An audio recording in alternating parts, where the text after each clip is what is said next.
정진자매 광주의 오지에서부터 어디쯤 모르지만 대충 거기 광주고 거기에 넘어가는데 굽이굽이 있는 그 어디쯤일 것 같아요. 매주 이렇게 예배 오시느라고 수고가 많습니다. 아들들 데리고. 네, 참 대단하십니다. 또 그런 가운데 감사함을 우리는 참 많이 깨닫게 되죠.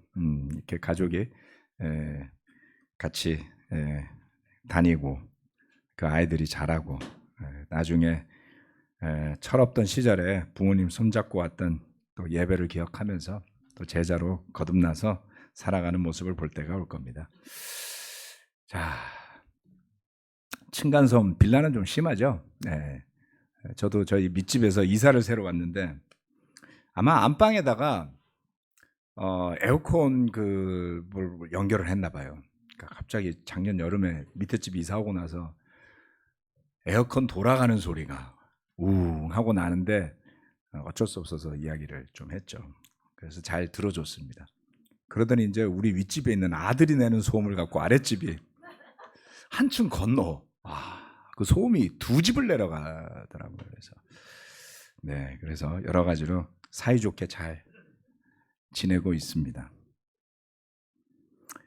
아들들 둘 어떻게 교회에서라도 마음껏 뛰놀게 좀 해줘야 될 것 같습니다. 오늘은 참 싱글들이 오후 2시에 뭐 또 전체 인터넷 예배를 또 드린다고 해요. 그래서 예배당이 또 한적해졌습니다. 딱 쾌적한 예배당이 된 것 같습니다. 오늘 설교 말씀 두 가지를 말씀드릴 건데요. 누가복음 12장에 아주 흥미로운 구절들이 좀 있습니다.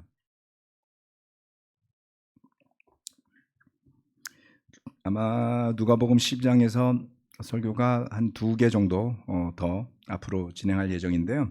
지난주, 지지난주, 오늘 또 앞으로 2주간의 그 설교 말씀에 대해서 참조하시려면 누가복음 12장을 읽어보시면 도움이 될 것 같습니다. 나는 불을 지르러 왔다. 이건 제가 한 말이 아니고요. 예수님이 하신 말입니다. 네, 저는 불장난을 했을 뿐이죠. 어린 시절에. 재밌습니다. 그렇죠? 불이 막 피어오르고 얼마나 그 짜릿한지 그 추억이 있는데요. 집에 가면 야단 맞고 그랬죠. 자, 누가복음 12장 49절로 53절까지의 말씀인데 오늘 말씀은 그 복음서에 나오는 몇몇 구절들 중에서 좀 이해하기가 어려운 구절 중에 하나입니다. 대표적으로 많은 사람이 질문하는 것 중에 하나가 예수님이 칼을 사라고 그랬던 구절이 있잖아요. 그렇죠?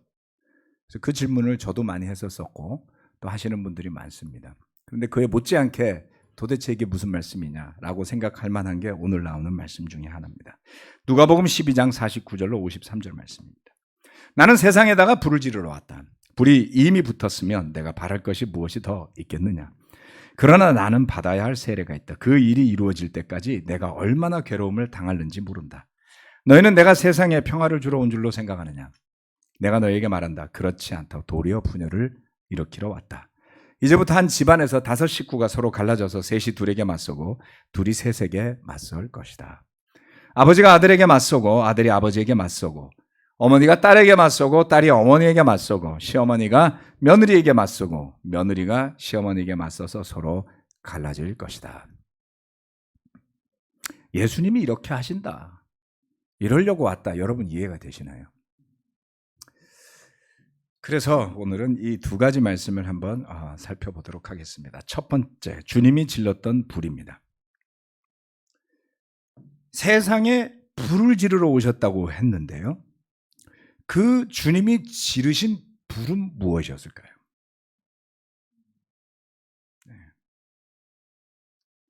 이 구절만 본다면 그 불이 아직 붙지 않은 것 같아요. 그렇죠? 예수님은 그 불이 이미 붙었으면 내가 바랄 것이 무엇이 더 있겠느냐 이렇게 말씀하셨거든요. 그러니까 불 지르러 오셨는데 뭔가 불을 지르고 계신 것 같은 느낌이죠. 근데 그 불이 막 붙지 않았어요 아직.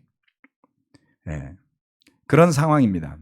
그래서 주님은 그 불이 퍼져나가기를 기대하셨던 것으로 보여요. 이 구절에서는. 그리고 나서 바로 뒤이어서 50절 말씀에 세례에 대한 이야기를 하는데 이 세례는 주님이 받아야 할 세례에 대한 것이었습니다. 그리고 그 세례는 그 세례가 이루어질 때까지 주님이 가셔야 했던 고통도 있었던 것이죠. 이 세례는 좀 그 세례가 뭐였을까 추측이 되시지 않나요? 그 십자가 이야기 하시는 것 같아요. 네. 그래서 불 이야기를 하시고 본인이 받으실 세례를 이야기하시고 그 다음에 나오는 구절은 아까 봤던 구절인데 분열을 일으키러 오셨다고 했어요. 놀랍게도. 이 구절들 말씀들을 들으면 이게 뭐지? 라고 생각하게 됩니다. 저는 이 구절을 가지고 설교를 해본 적이 한 번도 없습니다. 뭐 이거 말고도 설교할 게 많으니까 그렇기도 하고 굳이 이거를 설명할 만큼 성경 말씀을 알지도 못했던 것 같습니다. 주님이 평안을 주신다고 했잖아요. 내 목숨을 내어주러 오셨다고 그랬잖아요. 나는 구원을 하러 오셨다고 그랬잖아요. 근데 불 던지고 분열시키러 오셨대요. 이거 어떻게 조화를 이룰 수 있죠, 여러분?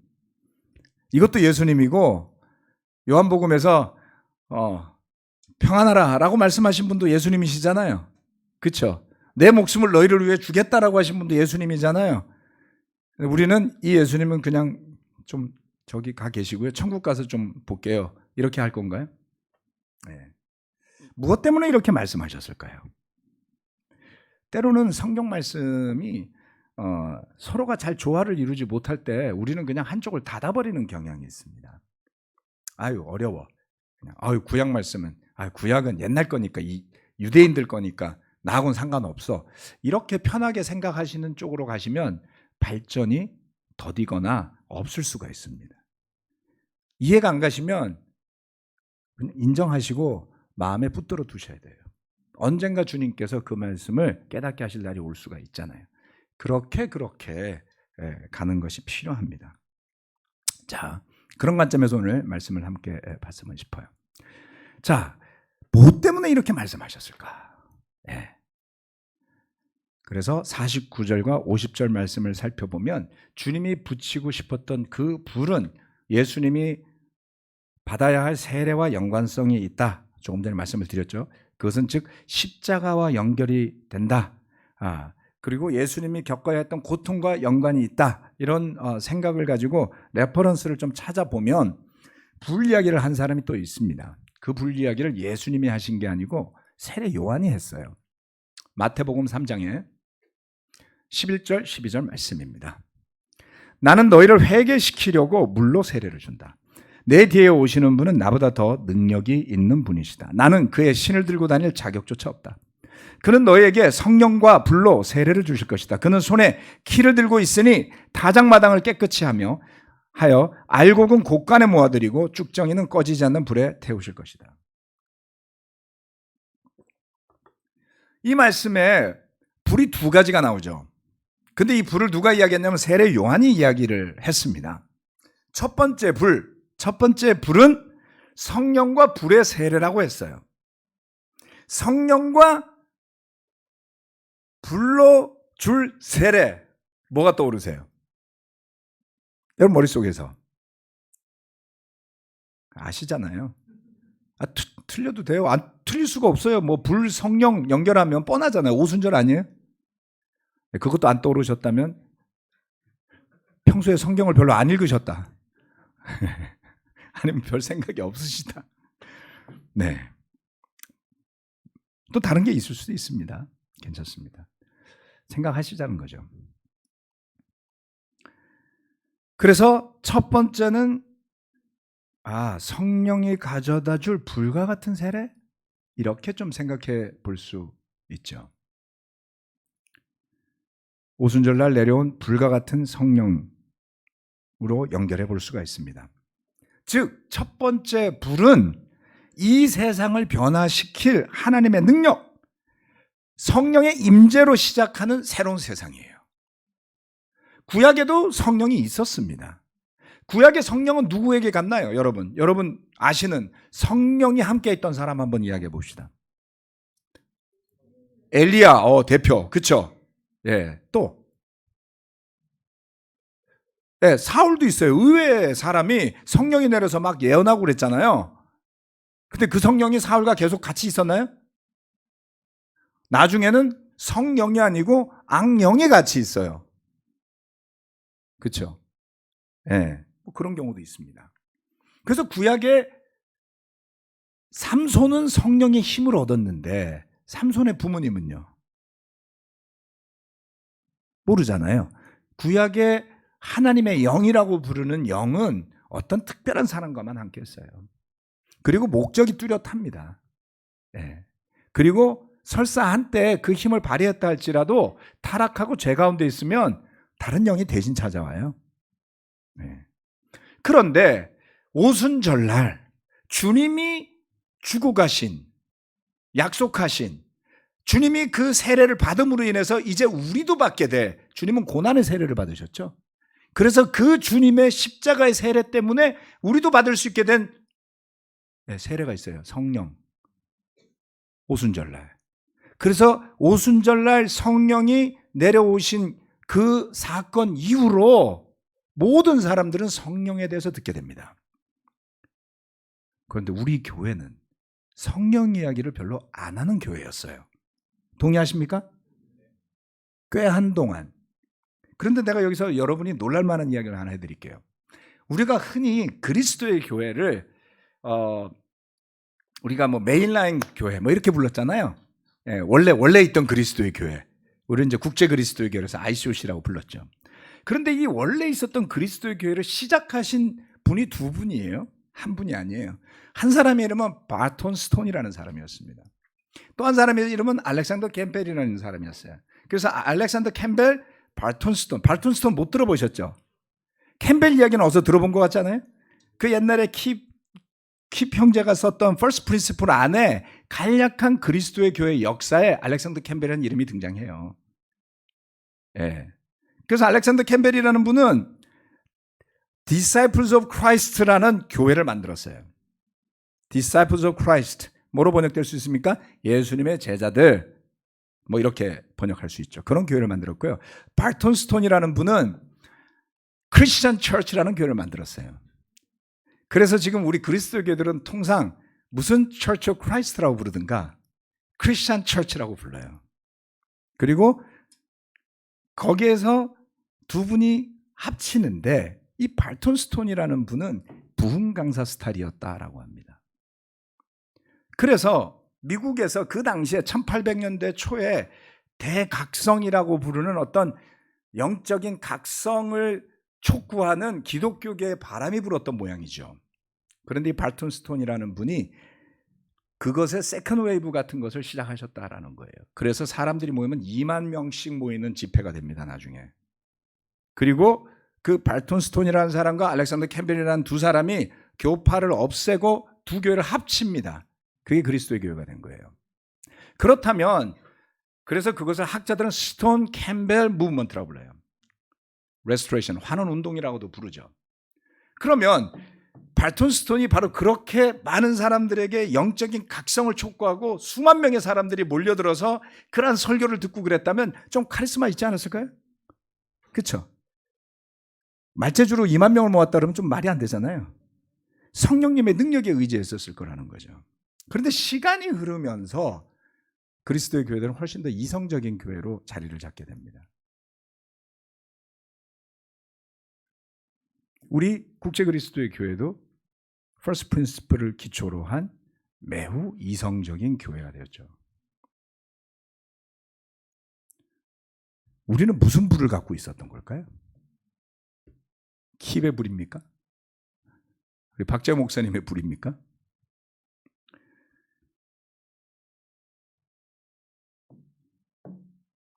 오순절날 이후로 역사는 바뀝니다. 이 세상을 변화시킬 능력, 그 능력은 하나님의 능력, 성령의 임재로 시작되는 새로운 세상이었던 거예요. 우리의 부족함, 우리의 완고함, 우리의 고집스러움을 깨부시고 성령의 능력과 열매로 우리를 하나님의 나라의 백성으로 변화시킬 그 불은 우리가 만든 것이 아닙니다, 여러분. 그 불은 발톤 스톤이나 알렉산더 캠벨이 만든 것이 아니에요. 그 불은 킴 맥킨이나 진배신 목사님이 만든 것도 아니에요. 주님이 주신 불이었던 겁니다. 두 번째 불.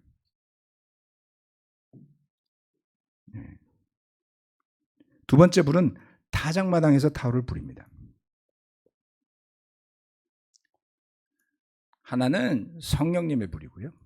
다른 하나는 타작마당의 불이라고 했어요. 여러분, 타작 해보신 적 있습니까? 해보신 분도 있고 안 해보신 분도 계시겠죠. 저는 도시에서 살았는데 저희 삼촌이 시골에서 농사를 지으셔서 추수 때가 되면 한 번씩 가보곤 했습니다. 옛날에 수확을 하고 나면 벼를 일단 말리죠. 제가 해보진 않았습니다. 그냥 본 거예요. 벼를 말리고 나서 다 마른 벼는 쭉 쌓아놓습니다. 볏집단을 굉장히 높게 쌓아놓고 한 대에다 다 모은 다음에 마지막에 탈곡을 하죠. 탈곡. 그 당시에는 탈곡기라는 게 이렇게 돌아가면서 했던 것 같아요. 지금 여기에 나오는 탈곡하는 모습은 이거 콩 같죠? 도리깨로 하는데 이거 이 벼는 이렇게 안 했던 것 같아요. 돌아가는 탈곡기로 주로 했죠. 자, 아무튼 이 탈곡을 추수를 해서 탈곡을 할 때에는 뭐를 합니까? 타작을 하는 때는 타작 마당을 넓게 만들어서 도리깨로 치거나 탈곡기를 돌리는데, 그러면은 그 이삭에 있던 쭉정이들이 빠지게 되죠.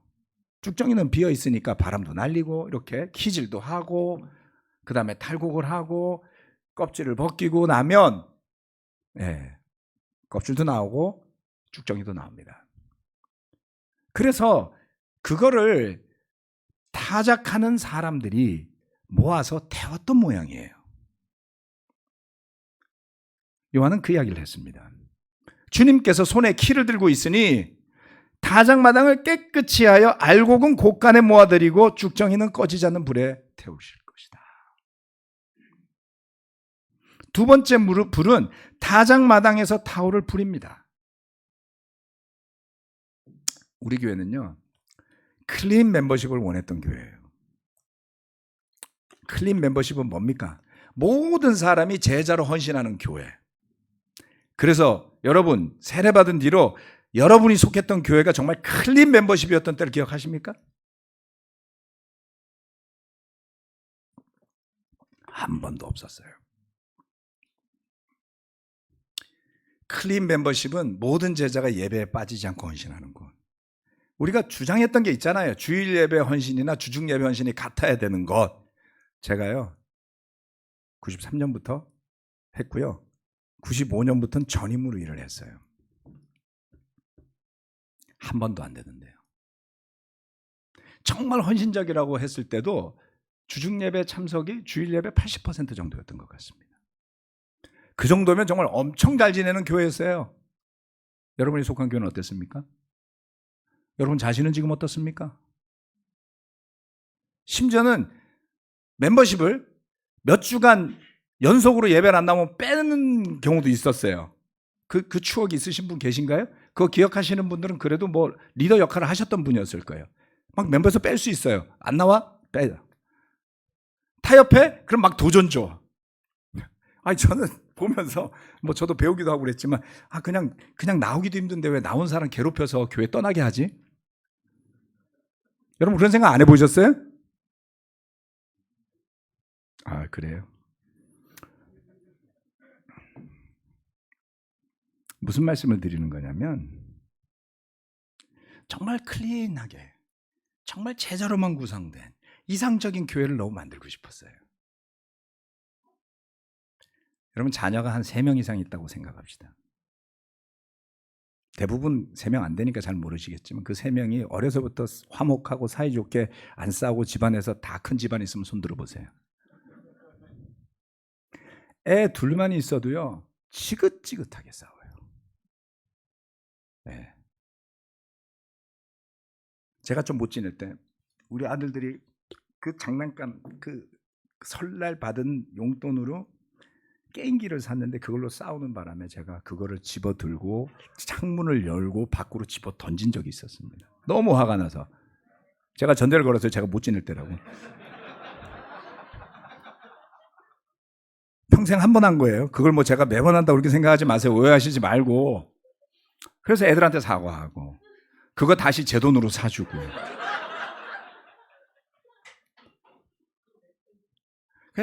애들이 싸우는 게 막 지긋지긋한 거예요. 그렇죠? 근데 지나 보니까 그렇게 크는 거더라고요. 지금은 뭐 싸우긴 뭘 싸워요. 둘이 서로 도와주고 잘 살아요. 그러니까 좀 기다리세요, 여러분. 기다리시면 됩니다. 클린 멤버십이요? 한 가정도 클린하지 않아요. 어떻게 서로 이해관계가 다른 사람들이 예수님을 믿는다는 걸로 모였다고 해서 나의 이상처럼 정말 모두가 똑같이 헌신하고 모두가 똑같은 마음을 가진 교회가 될 수 있을까요? 예수님도 그렇게 말씀하시지 않았는데. 우리의 이상은 종종 우리를 하나님의 말씀과 다른 쪽으로 몰아가게 되고 상상과 환상 속의 믿음을 가지게 되는 경우도 있다는 것을 저는 배우게 되었습니다. 두 번째 불은요, 마지막 심판날에 다 같이 섞여 있지만 알곡과 쭉정이로 운명이 갈라지는 날이 옵니다. 하나님이 허락하신단 말이에요. 그렇죠? 그러니까 우리가 클린하게 만들려고 하시면 안 되는 겁니다. 그 자체가 오버하는 거고요. 그 자체가 지나친 자기의에 빠지는 거고요. 그 자체가 우리를 율법주의로 몰아갈 것이기 때문에 그렇습니다. 좀 불편해도 참으세요. 하나님도 참으시는데, 예수님도 참으시는데 우리가 뭐 얼마나 대단하다고 똑같이 만들어야 된다고 생각할까요? 그렇게 봐야 만들어내는 건 전체주의와 획일주의밖에 없습니다.